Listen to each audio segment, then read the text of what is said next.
Beneath the Planet of the Apes. And this is a direct sequel to the original Planet of the Apes film that came out in 1968.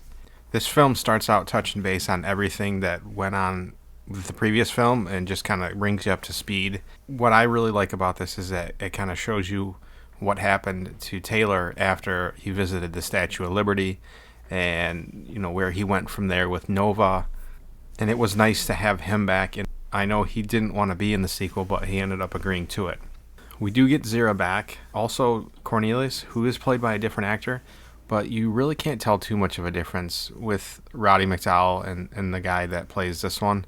They did a good job at that. The new bad guy in this is General Ursus, who's like ultra aggressive, wanting to start a war.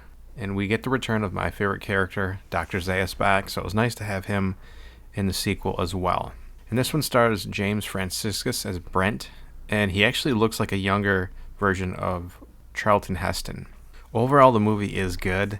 It does get a little weird as it gets towards the ending, and the whole underground people and the telepathic powers and stuff like that. It gets kind of weird, and it really doesn't make much sense, and it feels really out of place.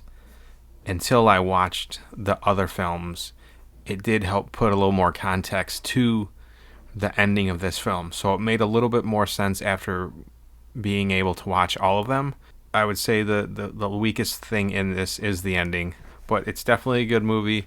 Check it out if you're a sci-fi fan or a Planet of the Apes fan and you haven't seen it. And let me know what you think about Beneath the Planet of the Apes.